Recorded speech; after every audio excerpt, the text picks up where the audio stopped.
오늘 함께 보실 하나님의 말씀은 말라기 2장 17절에서 3장 5절까지 말씀입니다. 함께 교독하겠습니다. 제가 먼저 봉독하겠습니다. 너희가 말로 여호와를 괴롭게 하고도 이르기를 우리가 어떻게 여호와를 괴롭혀 드렸나이까 하는도다. 이는 너희가 말하기를 모든 악을 행하는 자는 여호와의 눈에 좋게 보이며 그에게 기쁨이 된다 하며 또 말하기를 정의의 하나님이 어디 계시냐 함이니라. 만군의 여호와가 이르노라. 보라, 내가 내 사자를 보내리니 그가 내 앞에서 길을 준비할 것이요 또 너희가 구하는 바 주가 갑자기 그의 성전에 임하시리니 곧 너희가 사모하는 바 언약의 사자가 임하실 것이라. 그가 임하시는 날을 누가 능히 당하며 그가 나타나는 때에 누가 능히 서리요. 그는 금을 연단하는 자의 불과 표백하는 자의 잿물과 같을 것이라. 그가 은을 연단하여 깨끗하게 하는 자 같이 앉아서 의 자손을 깨끗하게 하되 금은같이 그들을 연단하리니 그들이 공의로운 제물을 나 여호와께 바칠 것이라. 그때의 유다와 예루살렘의 봉헌물이 옛날과 고대와 같이 나 여호와께 기쁨이 되려니와 내가 심판하러 너희에게 임할 것이라. 점치는 자에게와 간음하는 자에게와 거짓 맹세하는 자에게와 품꾼의 싹스에 대하여 억울하게 하며 고아와 과부에 납치하며 나그네를 억울하게 하며 나를 경외하지 아니하는 자들에게 속히 증언하리라. 만군의 여호와가 말하였느니라. 아멘.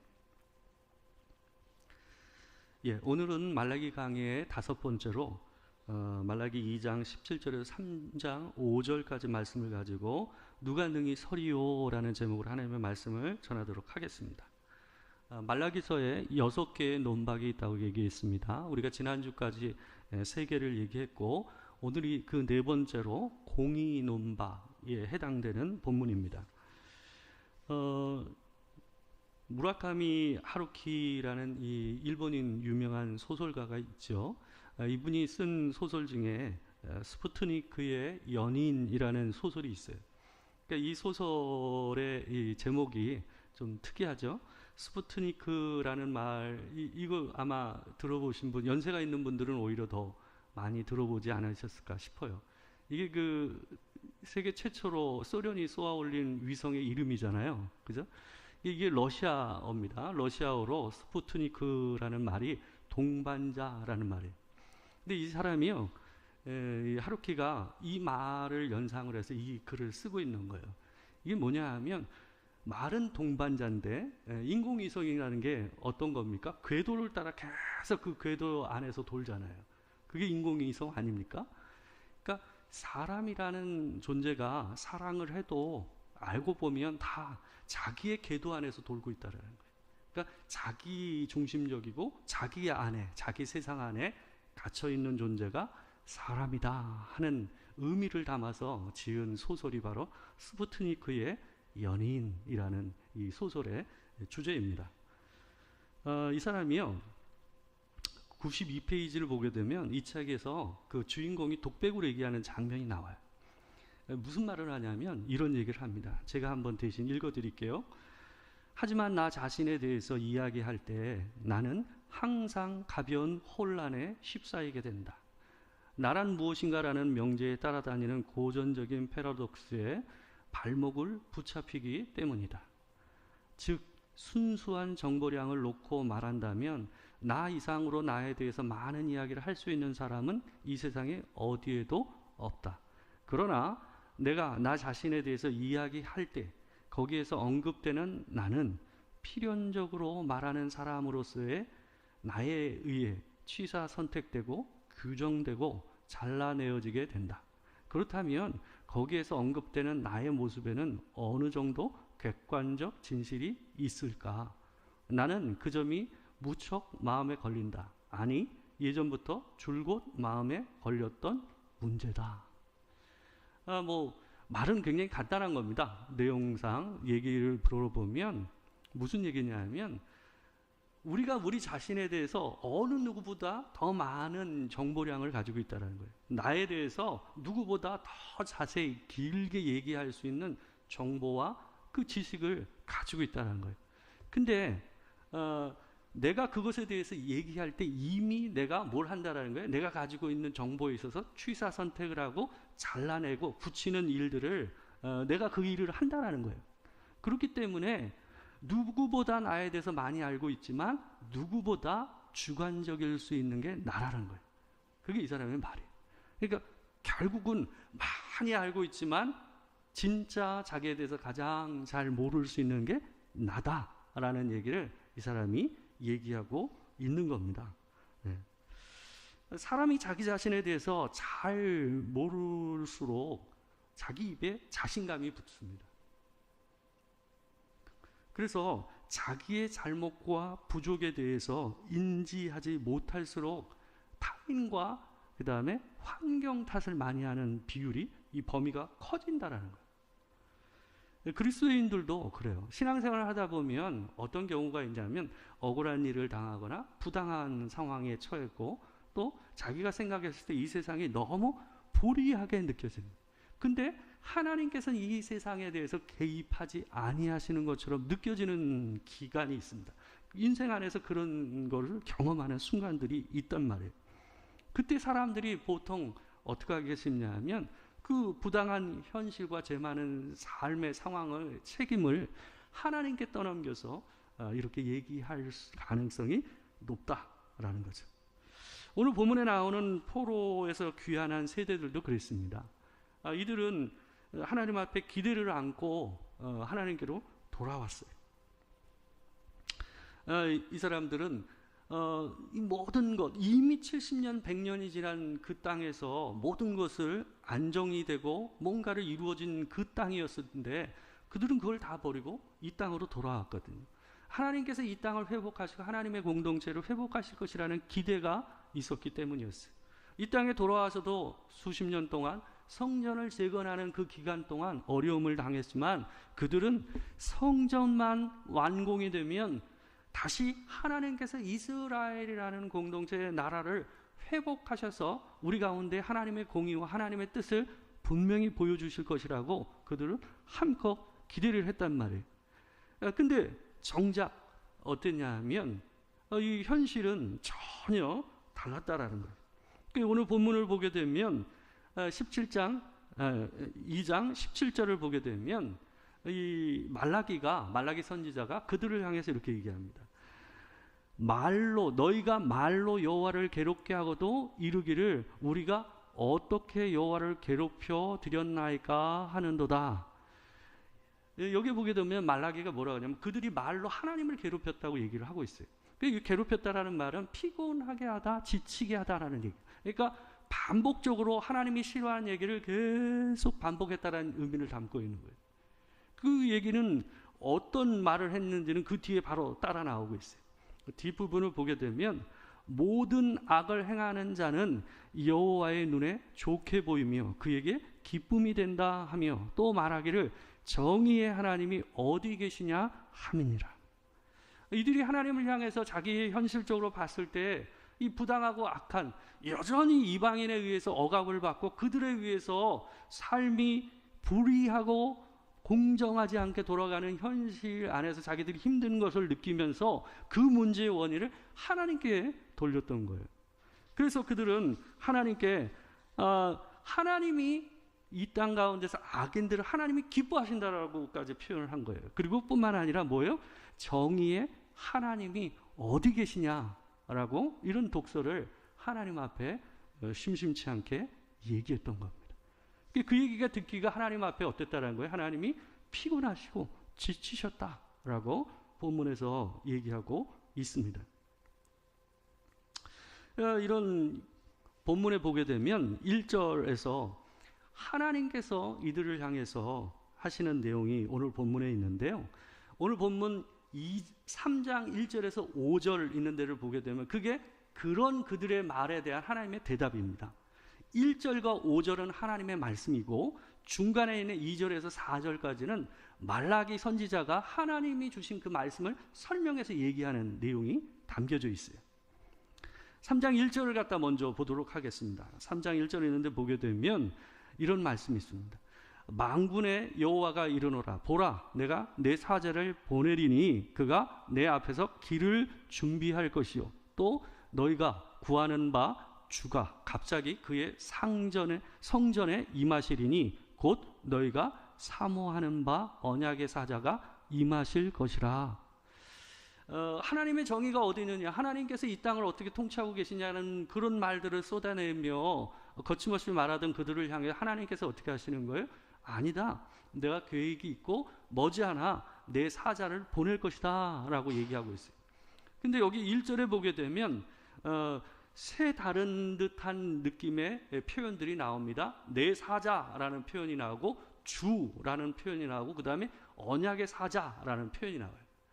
근데 여기 자세히 보게 되면 뒤에 나오는 언약의 사자와 주님이라는 표현은 둘은 같은 존재라는 걸 알 수가 있어요. 보게 되면 곧 하면서 너희가 사모하는 바 내 언약의 사자가 임하실 것이라 얘기하고 있잖아요. 그러니까 바로 앞에 나오는 구하는 바 주가 라는 얘기된 것과 뒤에 나오는 언약의 사자는 같은 존재인 거예요. 그리고 앞에 나오는 내 사자는 그 주님께서 오시기 전에 준비하는 일을 할 존재예요. 정통적으로 3장 1절에 나오는 본문을 어떻게 해석하냐면, 앞에서 주님께서 이 땅에 오시기 전에 그 길을 평탄하게 하는 준비를 하는 자는 내 사자라고 표현된 사람은 세례 요한을 얘기하는 걸로 얘기하고, 그리고 뒤에 나오는 주님 그리고 언약의 사자라고 표현된 분은 바로 예수 그리스도를 얘기한다고 성경은 일반적으로 해석을 합니다. 근데 이 길을 준비한다, 내 사자가 준비한다라고 얘기할 때 이 준비가 무엇인지를 우리가 보려면 마태복음 1장 4절 말씀을 보면 세례 요한이 이 땅에 와서 뭘 했는지를 보면 그 준비가 뭔지를 우리가 알 수 있어요. 마태복음 1장 4절 말씀입니다. 우리 같이 한번 읽겠습니다. 자, 시작. 세례 요한이 광야에 이르러 죄 사함을 받게 하는 회개의 세례를 전파하니. 세례 요한이 광야에 이르러 이 땅에 와가지고 뭘 했다라는 겁니까? 죄 사함을 받게 하는 회개의 세례를 전파하니. 그러니까 원래 준비한다라는 것은 왕의 행차가 있기 이전에 앞서서 신하가 와서 왕이 행차하는 그 길을 곧게 하고 평탄하게, 튀어나온 대로 평탄하게 만드는 일을 갖다가 얘기하는 거거든요. 그게 일반적인 전례였습니다. 근데 그 일을 비유적으로 표현해서 뭐 한 거예요?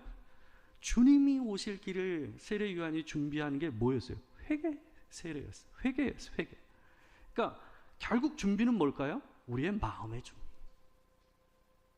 예수 그리스도께서 이 땅에 오셔서 우리를 구원하기 이전에, 그분을 영접하기 이전에 세례 요한이 먼저 사람들의 마음 안에 뭘 준비시킨 거예요? 죄가 있음을 스스로 고백할 수 있는 마음으로 만드는 거예요. 자기의 죄에 대한 인식과 깨달음이 있어야만 예수께서 구원자로 이 땅에 오시는 그분을 영접하고 받아들일 수 있기 때문에 먼저 세례 요한이 와서 한 일이 뭐였다는 거예요? 회개의 세례였다라고 얘기하고 있습니다. 근데 예수님께서 이 대제사장과 장로들하고 대화한 한 장면을 보게 되면 이 상황에 대해서 좀 더 깊이 있게 생각할 수가 있습니다. 오늘 본문을 이해하는 데 굉장히 중요합니다. 마태복음 21장 23절 이하 있는 데를 보게 되면 예수님께서 예루살렘에 올라갔을 때에 대제사장과 장로들이 와서 예수님께 묻습니다. 내가 무슨 권위로 이런 일을 하느냐, 또 누가 이 권위를 주었느냐라고 얘기하고 있어요. 이스라엘 사람들에게 있어서요, 무슨 권위로 이런 일을 하느냐, 누가 이 권위를 주었느냐라는 말은요, 누가 보냈느냐라는 말과 같은 말이에요. 그러니까 오늘 본문에 나오는 내 사자, 언약의 사자, 세례 요한도 예수님도 전부 다 동일하게 뭐예요? 사자예요. 메신저예요, 메신저. 이 하나님을 대신해서 이 땅에 와서 그 하나님의 메시지를 대언하는 자, 그리고 하나님의 일을 대신해서 하는 자, 두 분 다 그렇게 표현되고 있어요. 그러니까 여기에 나오는 내가 무슨 권위로 이런 일을 하느냐, 누가 이 권위를 주었느냐, 이거는 네가 하나님으로부터냐 아니냐는 말과 다른 말이 아니에요. 똑같은 말. 그러자 예수님께서 그들을 향해서 뭐라고 물으시냐면, 그러면 나도 너한테 하나를 묻겠다. 그럼 너희들이 이 대답을 하면, 질문에 대답을 하면 나도 너에게 대답해 주겠다라고 하면서 그들에게 던진 질문이 바로 21장 25절에 나오는 요한의 세례가 어디서부터 왔느냐, 하늘로부터냐 사람으로부터냐. 이게 같은 말이에요. 그러니까 앞에 나오는 말이 누가 보낸 거냐라고 같은 말이라는 게 바로 여기서도 드러나는 거예요. 예수님이 뭐라고 그래요? 그들이 묻는 것을 역으로 해서 세례 요한이 누구로부터냐라고 묻는 거예요. 하나님이 보내신 자냐, 사람이 보낸 자냐. 근데 이 말은 이 어떤 걸 선택하든 이들에게는 이 함정에 빠지는 질문이었어요. 그들의 의논한 대로 보게 되면, 만일 하늘로부터라라고 얘기하면 그가 하늘에서부터 하나님이 보내신 사자라고 인정해버리면 뭐 하는 거예요? 그럼 왜 그를 믿지 않았느냐? 안 믿었거든요. 그리고 만일 사람으로부터라 한다면 어때요? 모든 백성들이 세례 요한은 하나님의 사자라는 거, 하나님의 선지자라는 걸 누구나 인정했기 때문에 백성이 두려워서 그렇게 얘기할 수가 없었어요. 그래서 그들은 거짓말할 수밖에 없었어요. 뭐라고요? 우리가 알지 못하노라. 여러분, 이 대화를 잘 보셔야 됩니다. 이 대화의 핵심이 뭐냐 하면, 그들이 세례 요한과 예수 그리스도를 하나님이 보내신 자라고 인정할 수 없었던 일과 하나였어요. 뭐냐 하면, 세례 요한도 예수님도 그들을 향해서 대제사장이자 장로들이었던 경건한 자의 대명사이자 하나님의 대행자라고 대신했던 그들을 향해서 뭐라고 얘기했냐면 회개하라고 했거든. 회개하라고 했거든. 그래서 그들을, 세례 요한과 예수님을 하나님이 보내신 사자, 메신저라는 걸 인정하지 않았어요. 이게 오늘 본문을 이해하는데 매우 중요합니다.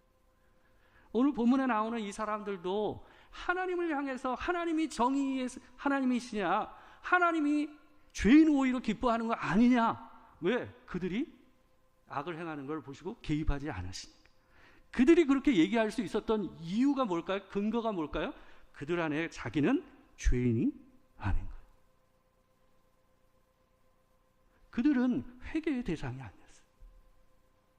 마치 세례 요한과 예수님이 이 땅에 오셔서 회개하라고 얘기했을 때에 자기는 죽어도 죄인이 아니라 회개의 대상이 아니라고 생각했던 대제사장과 장로들과 바리새인들과 동일한 겁니다.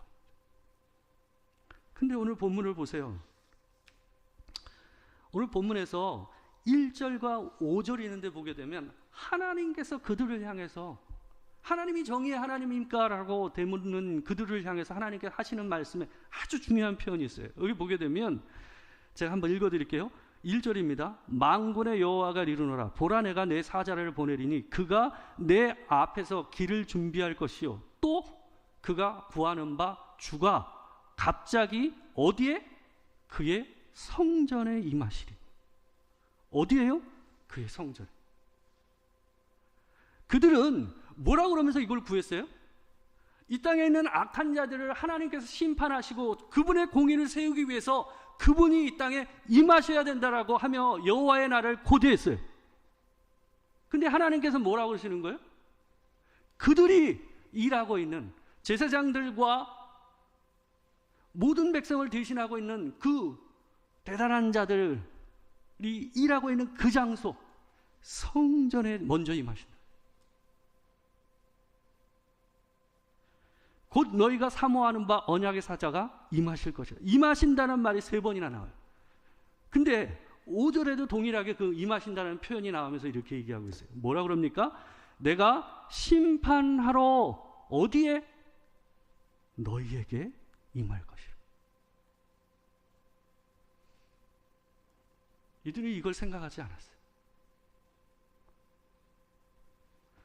점치는 자와 간음하는 자에게와 거짓 맹세하는 자에게와 품꾼의 싹새에 대하여 억울하게 하는 자며 과부와 고아를 압제하며 나그네를 억울하게 하며 나를 경외하지 아니하는 자에게 속히 증언하리라. 마치 하나님께서 법정에 서서 그들을 향해서 고발하는 검사요, 증인이요, 판사의 역할을 다하는 법정에서 하나님이 그런 역할을 너희들을 향해서 그렇게 하겠다라고 오늘 본문에서 얘기하고 있는 거예요. 어디서부터? 성전에서 너희에게. 우리가 예수 그리스도로 인하여 구원을 받았습니다. 우리가 죄인이요 하나님의 은혜로 우리가 구원받았습니다라고 고백하고 그 은혜 안에 산다라는 것이 내가 지금 하나님 앞에 살고 있는 내 행위에 대해서 부담이 없다라는 얘기가 아니에요. 성경은요, 심판이라는 말을 믿지 않는 사람에게만 쓰지 않아요. 마지막 날에 우리가 심판을 받을 것이라는 말을 성경은 믿는 자와 안 믿는 자 모두가 하나님 앞에 선다라고 표현하고 있어요. 의인은 의인의 심판, 악인은 악인의 심판.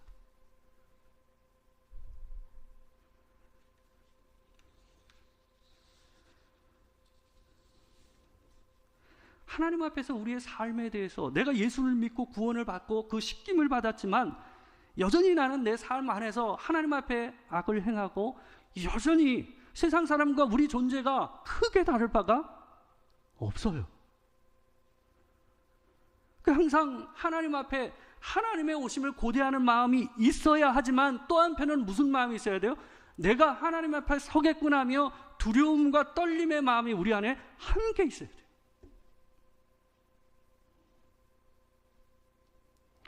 오늘 본문의 3절을 보게 되면 2절을 보게 되면 무슨 표현이 나옵니까? 오늘 설교의 제목이죠. 누가 능히 당하며 누가 능히 서리요. 그게 3절에 나와요. 그 누가에는 예수를 믿고 하나님을 공경하고 경외하는 백성도 포함되어 있어요. 모든 사람들이 하나님 앞에 섭니다.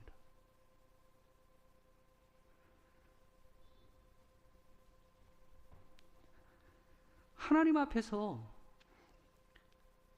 내가 하나님 앞에 나도 선다라는 것을 잊어버린 자들이 항상 이 세상의 불의와 악함에 대해서 그 책임을 누구에게 던지게 돼 있어요? 하나님을 향해서 던지게 돼 있어요.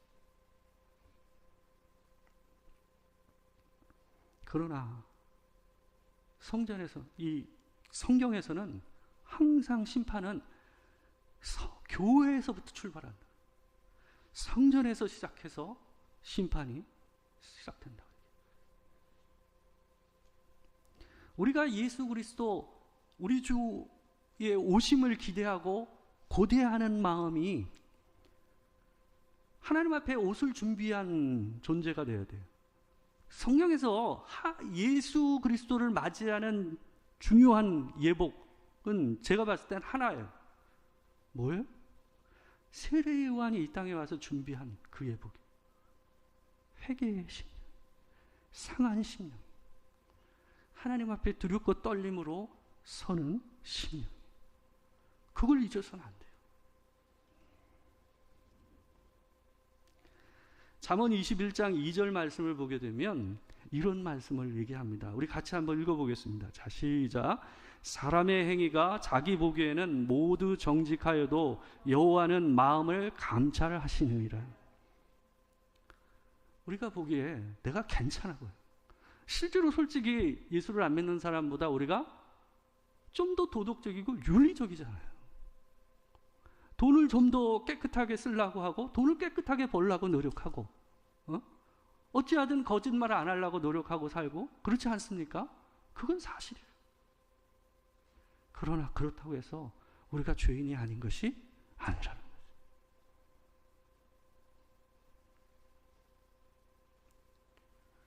우리가 하나님 앞에서 그분을 경외하는 마음으로 서지 않으면 세상의 죄와 불의함의 책임을 하나님께 돌리게 돼요. 내 안에 하나님을 경외하는 마음이 커져야만 이 세상의 불의에 대한 책임을 하나님께 전가하지를 않게 돼요.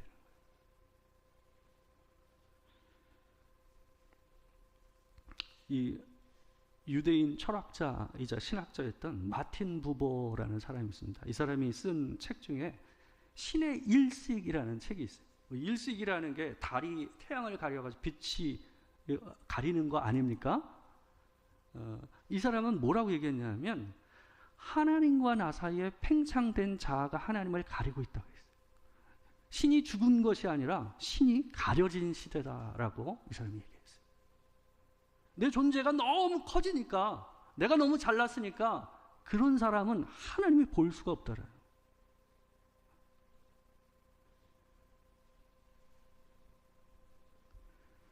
우리가 하나님 앞에서 회개하는 심령과 상한 심령을 가지고 내가 하나님 앞에 선다라는 것이 그냥 떳떳하게 나갈 수 있는 그런 게 아니라, 내가 하나님 앞에